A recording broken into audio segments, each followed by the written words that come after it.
Welcome back. Today we're going to talk about angles and their measures. Specifically, we're going to talk about an application using degrees and an application using radians. Just to review, a degree is a way that we measure angles. It's a unit of angular measurement that's equal to 1/180th of a straight angle. That seems pretty arbitrary, but that's what we've been trained on for most of our lives. More recently, we've introduced another unit of angle measure called radians. A radian is defined by an angle that intercepts an arc on a circle equal to the radius length. What's nice about radians is we are directly linking arc length and angle measure. How do we see degrees used in our world? Often we see it used in surveying and construction, which is a lot of civil engineering, architecture, or really whenever anything new is built or constructed. We use degrees to locate specific points of interest so that our construction is precise and accurate. Similarly, in navigation, we use degrees in terms of course or bearing to determine which path we should head to make sure that we get where we want to go. One thing to note with these applications is that unlike our unit circle, we define north as a 0-degree bearing. We define east as a 90-degree bearing, south as a 180-degree bearing, west as 270, and then fully back around to north would be at 360-degree bearing. This is unlike our previously discussed unit circle, which counts the positive x-axis as 0 and goes counterclockwise from there. Here we're going to define north as 0 and we're going to go clockwise. In our applications, using bearings, using surveying or construction, that's something we're going to have to take note of.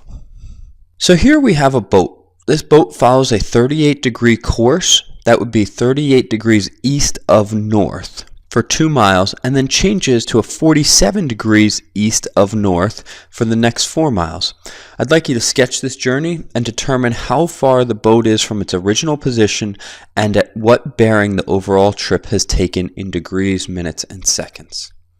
Before we go any further, I'd like to challenge you on your participation in and with this video.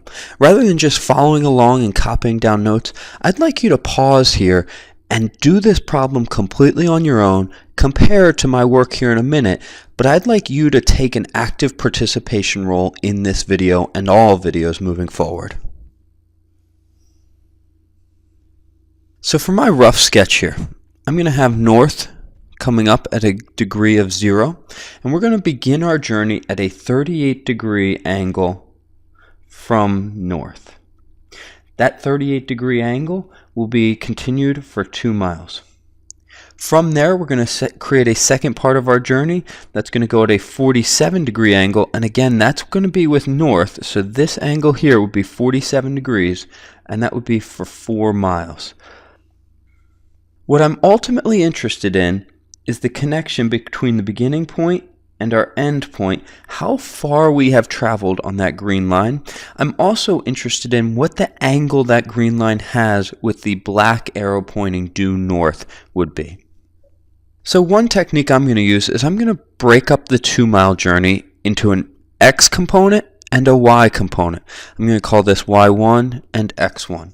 I'm going to break up the red 4-mile journey into an x component and into a y component. I'm going to call those x2 and y2. If I can determine each of those values, I could ultimately determine my overall x in the green and my overall y in the green, and that would be my change in y and my overall change in x. I could then use those to help determine the overall trip. I'm going to call the overall trip t.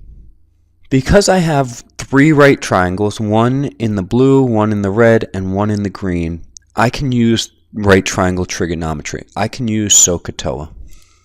In the blue triangle, I'm going to determine x1 by standing at the 38 degrees and doing the sine ratio of 38 degrees, which will be the opposite x1 over the hypotenuse, which is 2. Once I multiply the 2 over, I can find that the x1 will work out to be approximately 1.231. Similarly, I could use a cosine ratio to find the y1. The y1 I'm going to find to be approximately 1.576. I put equals there. Those really should be approximate values. If you are not getting those values, you should check which calculator mode you're in. Are you in degrees or are you radians? You should be in degrees because we're measuring our angles in this problem in degrees. Similarly, in the red triangle, I'm going to approximate my value for x2 using a sine ratio at the 47 degrees and the 4 miles to find that x2 is approximately 2.925. And my y2 using a cosine ratio, the 47 degrees, the 4 miles to find a value of approximately 2.728.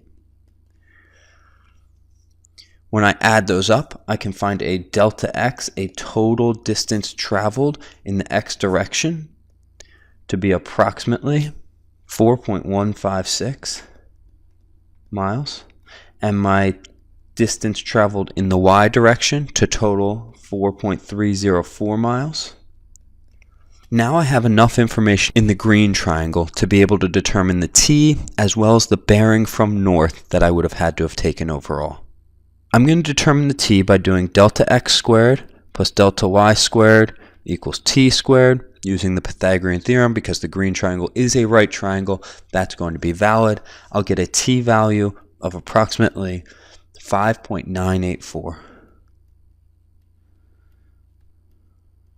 That value of 5.984 was not found by using 4.156 and 4.304, but rather the exact values that were referenced in the calculator. That's as precise of an answer as you should be able to get. Similarly, if I stand at the bottom or the original location of my journey, I can find the tangent of that angle, which I'll call theta, this angle down here to be theta. The tangent of theta will be my precise value of change in x over my precise value of change in y. I know the change in x, I know the change in y, I don't know theta, so I can use the inverse tangent of the change in x divided by the change in y. I get an approximate angle here of 44 degrees, 0.003. I can multiply that 0.003 by 60. I do get 0 minutes. So I still have 44 degrees, I have 0 minutes. I then multiply that result by 60 as well to determine the minutes, and I get 9.890 minutes, or essentially 44 degrees. Let's think if these values make sense. Does it make sense that my total journey is a little bit less than 6? Hopefully. Does it make sense that my total journey would be at a bearing of 44 degrees? That makes sense as well. We could get more complex with this, but this is essentially a navigation application of degrees. Next, we're going to move into a radian application. Some radian applications would be arc length, angular speed, linear speed. A typical usage here will be using a spinning wheel. In the first example that we're going to do, we have a bicycle wheel that is of diameter 26 inches, and that bicycle wheel is spinning at 200 RPM. That's going to be an angular speed. What I'm interested in is finding the linear speed of the bicycle in miles per hour. So the comparison here is this. Some point on this bicycle, P, that point is going around 200 times or 200 revolutions in a single minute. The spinning of that wheel will ultimately create the bicycle to go forward, and we're interested in what is the linear speed, how fast is that bicycle moving forward, which will be the same as how fast is that point P moving in a linear direction. While point P is moving in a circular direction, if it were moving in a straight line, what would be the speed of that point P? Again, I'd encourage you to pause the video, attempt this completely on your own. One thing I will say about problems like this is I will attempt to make the answers make sense. So if you get that the bicycle is moving at 300 miles per hour, I would assume that something went wrong. In doing this calculation, we're going to do a lot of unit conversion. The first unit conversion that we're going to do is that there's 2 pi radians in a single revolution. To go 1 full circle, we have gone 2 pi radians. If we multiply that by 13 inches, 13 inches would be the radius of this bicycle tire, but it's also going to be the arc length for a single radian. Because we can correspond arc length, radius, and radians, we can use this conversion. If we back up for a second, we know that this bicycle is moving at 200 revolutions per minute. What we have now done is converted from revolutions per minute. If we cancel out common units, revolutions and radians go out. And now we have gone from an angular speed of revolutions per minute to a linear speed of inches per minute. An equation that you should see hidden in here is 2 pi r, which is the circumference of a circle. What we have said is that we're going 200 revolutions or 200 times that circumference per minute.